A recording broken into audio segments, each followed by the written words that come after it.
زانست لخزمتي باوردا. بسم الله الرحمن الرحيم. الحمد لله رب العالمين، والصلاة والسلام على خير خلقه وآله أجمعين. اللهم اشرح لي صدري ويسر لي أمري واحلل عقدة من لساني يفقه قولي.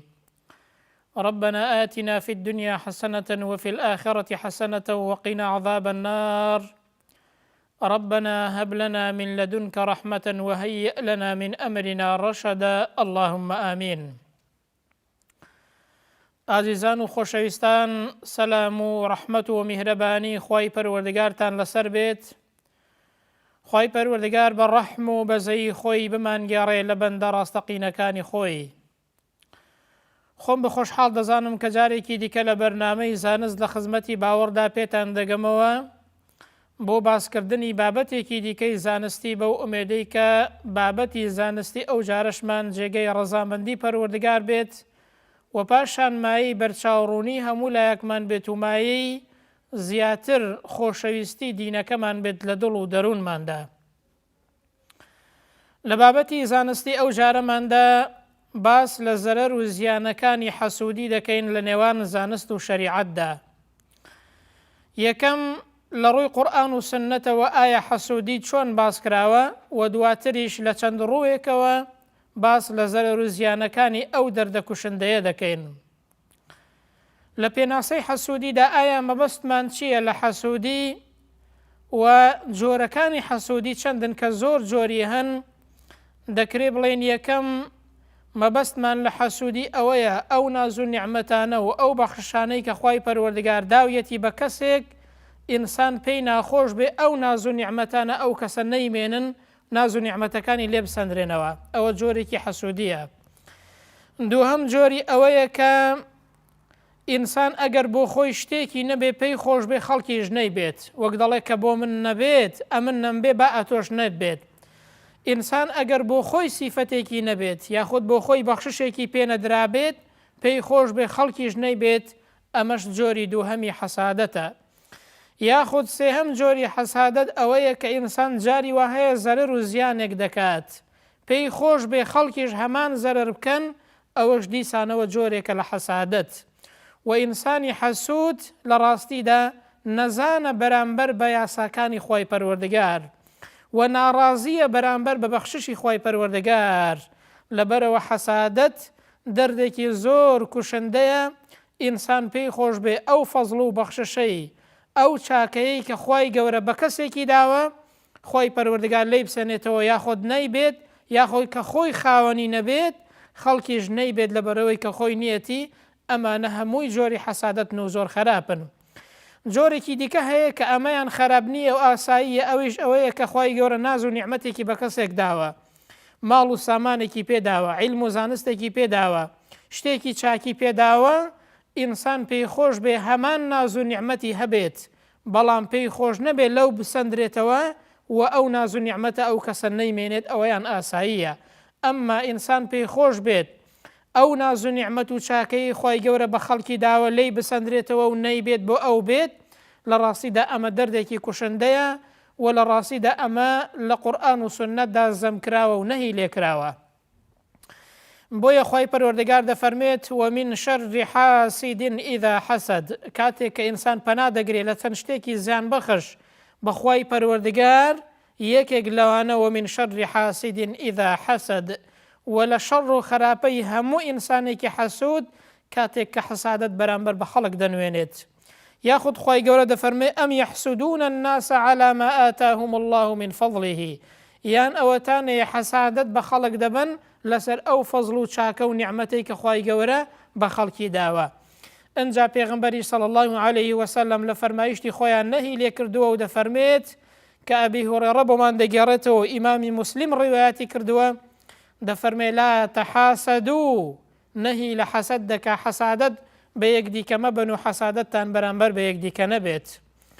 بۆیە ڕەگ و ڕیشەی حەسادەت یەکەمین تاوانەکە لە ئاسماندا کراوە کە ئیبلیس شەیطان بەرامبەر بە ئادەم کردی کاتێک کە خوای پەروەردگار ئەمری پێکرد سوزدەی ڕێز بۆ ئادەم بەرێت، بەڵام ئەو خۆی بە گەورە گرت و سوزدەی ڕێزی بۆ نەبرد و حەسادەتی بە ئادەم برد، خوا پەناماندات.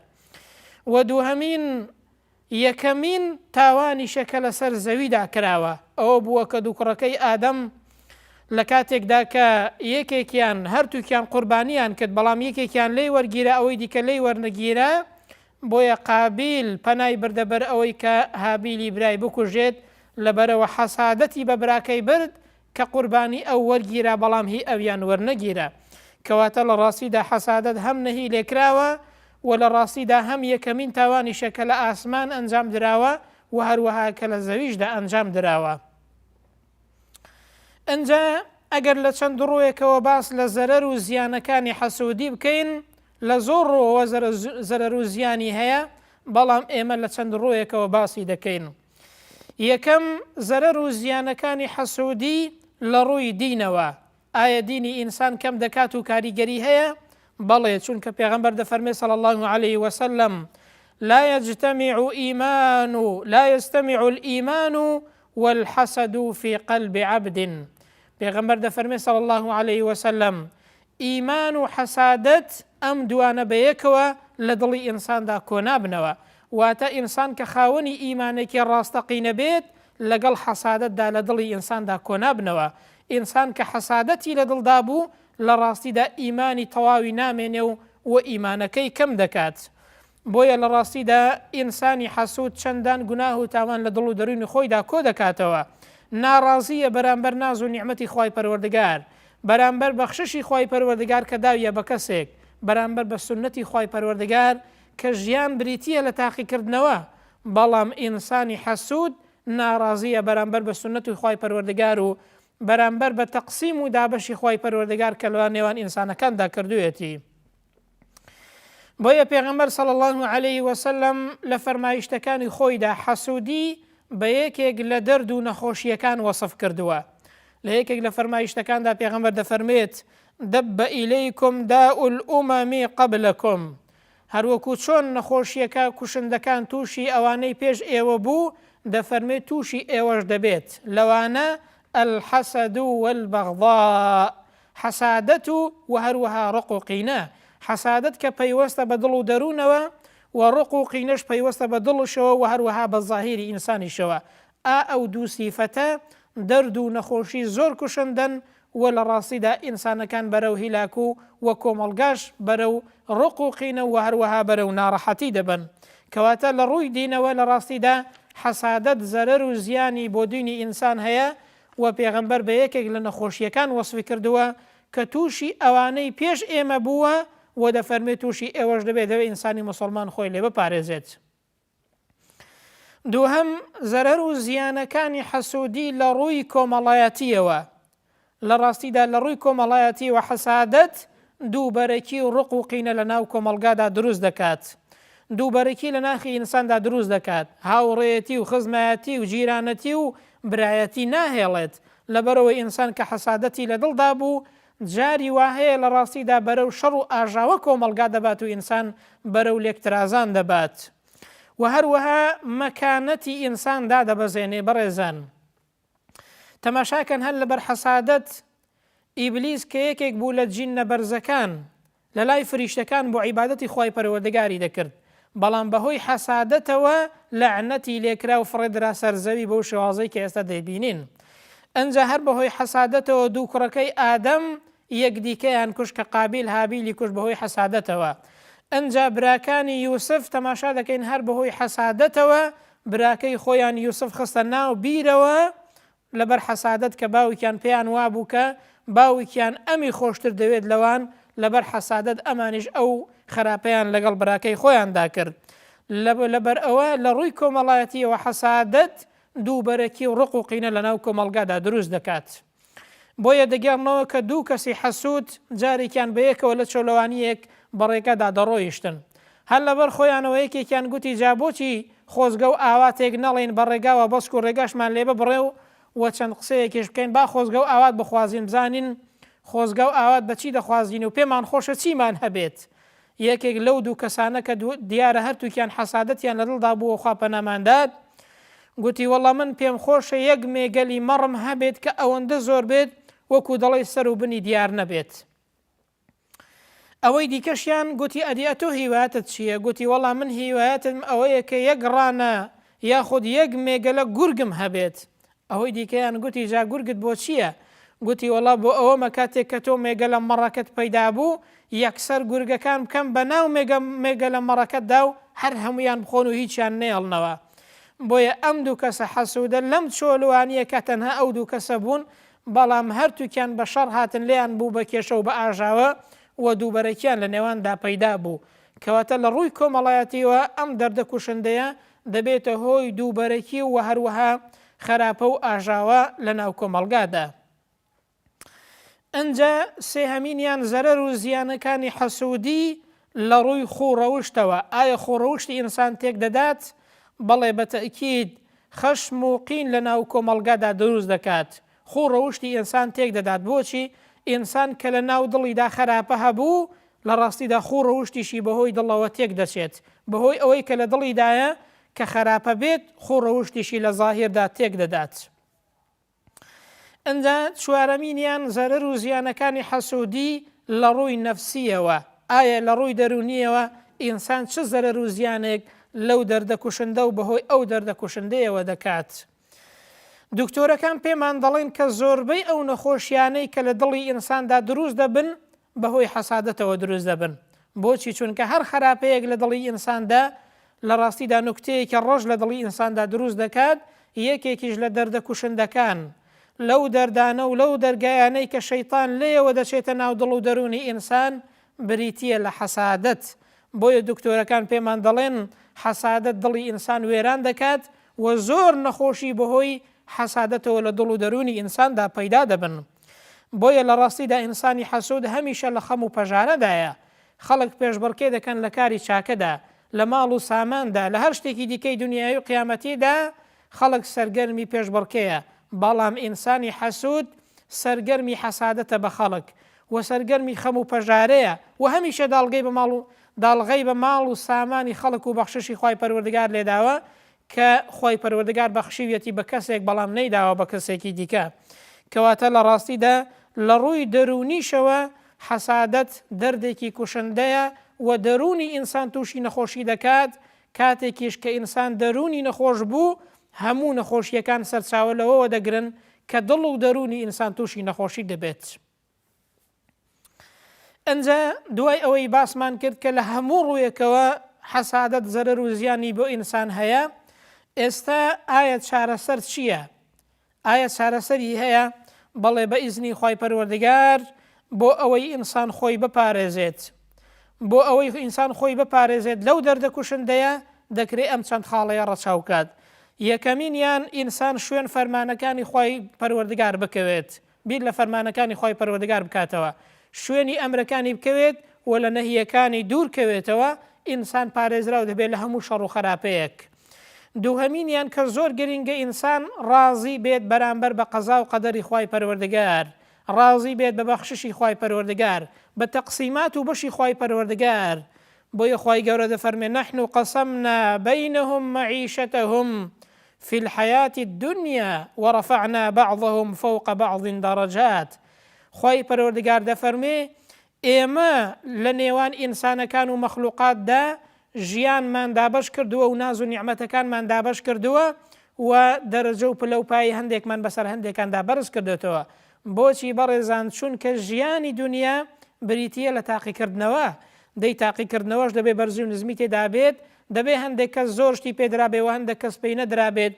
بۆ ئەوەی کە ئینسان پێی دراوە شوکر بێت، ئەوەشی کە پێی نەدراوە سەبر و ئارامی هەبێت بۆ ئەوەی کە ئینسان پاداشی دەستکەوێت و لە تاقیکردنەوەی خوای پەروەردگار دەرچێت. بۆیە ڕازیبوون بە قەزا و قەدەری خوای پەروەردگار بەڕێزان یەکێکە لەو شتانەی کە هەموو نەخۆشیەک لەبیر ئینسان دەباتەوە، بە تایبەت نەخۆشی حەسادەت. سێهەمین لە چارەسەر بریتیە لە بیرکردنەوە لە سەرنجامی حەسوودی کە هیچ سوودێکی بۆ ئینسان نییە، هیچ شتێک بۆ ئینسان دەستەبەر ناکات، دەیکەوا بۆ ئینسان بیر بکاتەوە لە سەرنجامەکەی لەو نەخۆشیەیە پارێزراو دەبێت.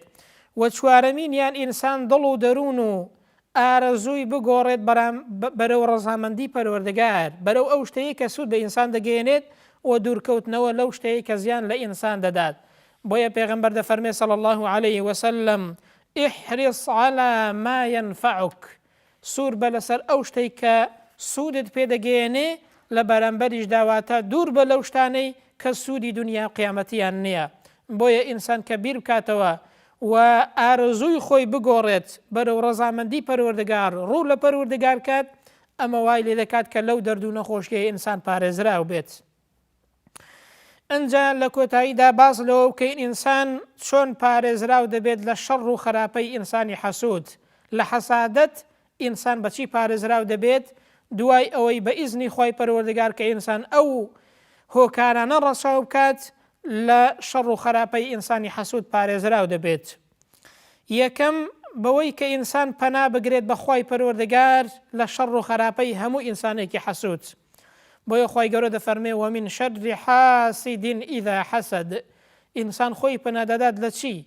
لە شەڕ و خراپەی هەموو ئینسانێکی حەسوود کاتێک کە حەسادت دەنوێنێ بەرامبەر بە ئینسان و بە کۆمەڵگا ئینسان پەنا بگرێت بە خۆی پەروەردگار. دووهەمین لەوەی کە چارەسەرە بۆ ئینسان بریتیە لە تەقوای خۆی پەروەردگار، گوێڕەیاڵی خۆی پەروەردگار. بۆچی؟ چونکە ئینسان کە ئیلتیزامی بە دینی ئیسلامەوە هەبوو ڕووی لە خۆی پەروەردگار بوو، خۆی پەروەردگار بەندەی خۆی دەپارێزێ بەڕێزان. بۆیە خۆی گەورە دەفەرمێ وئین تەصبروا وتتقوا لا يضركم كيدهم شيئا.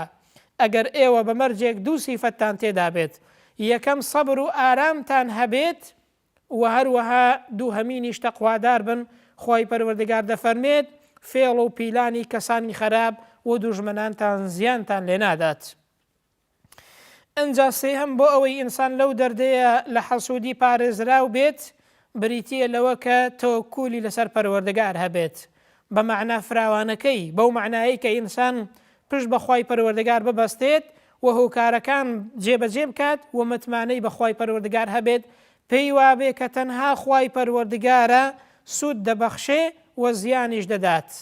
ئەم پشت بەستنێش ئینسان لە شەڕ و خراپە دەپارێزێت. بۆیە خۆی پەروەردگار دەفەرمێ ومن يتوكل على الله فهو حسبه. هەر کەسێک تەوەکولی لەسەر پەروەردگار بێت ئەوە خۆی پەروەردگاری بەسە. بەڵام بە معنای فراوانی تەوەکول بەو شێوازەیە کە پێناسە و لە شەرعدا تەوەکول باس کراوە ئینسان تەوەکولی لەسەر خۆی گەورە هەبێت، متمانەی بە خۆی پەروەردگار هەبێت، پشت بە خۆی پەروەردگار بپەستێت، خۆی پەروەردگار ئینسان دەپارێزێت لە هەر شەڕ و خراپەیەک. ئەنجا چوارەمین ئینسان تەوبە و گەڕانەوە بۆ لای خۆی پەروەردگار. دیسانەوە ئەوەش یەکێکە لەو ڕێگانەی کە ئینسان بەهۆی ڕووکردنە خۆی پەروەردگار، ڕوووەرگێڕان بۆ لای خۆی پەروەردگار و گەڕانەوە بۆ لای خۆی پەروەردگار ئینسان لە هەموو شەڕ و خراپەیەک پارێزراو دەبێت. بۆیە خۆی پەروەردگار دەفەرمێ وما أصابكم من مصيبة فبما كسبت أيديكم. بزانن ئینسانەکان، بزانە ئەی کۆمەڵگا، ئەی ئینسان، هەر شەڕ و خراپەیەک کە بەدەستت دێت بەسەرت دێت، هەر بەڵاو موسیبەتێک کە بەسەرت دێت دەی دڵنیا بە ئەوەتانەیە هۆکارەکەی خۆتیت.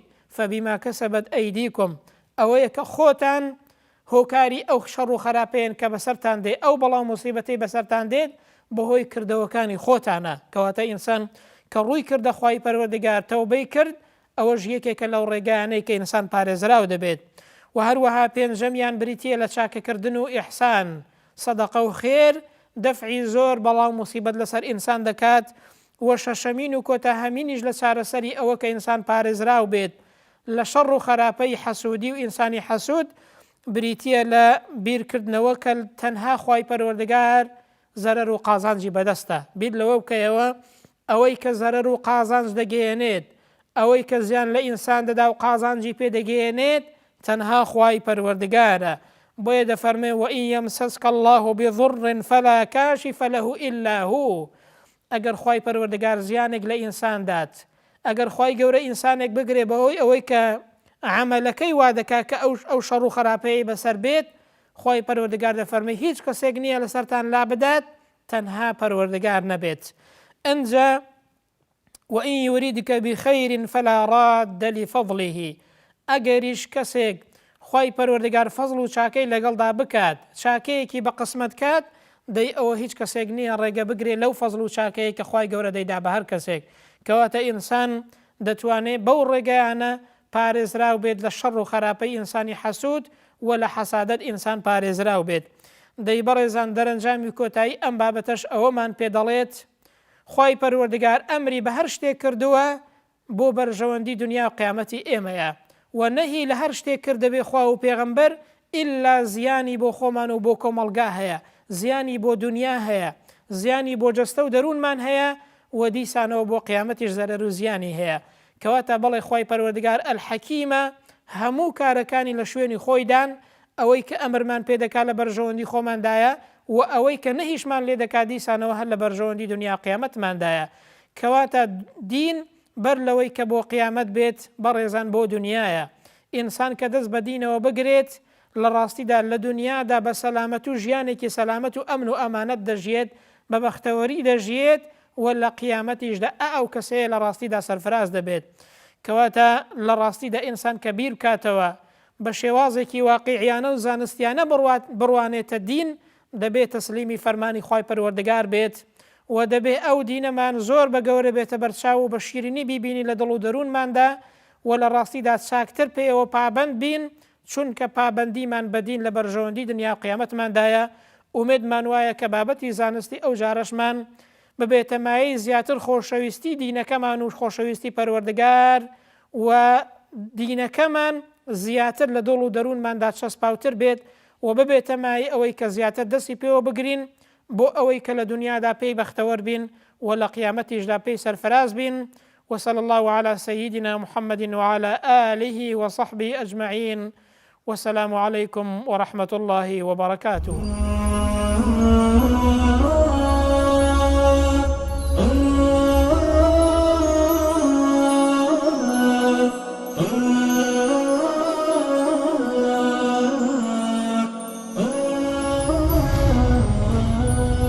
زانست لخدمەتی باوەڕدار.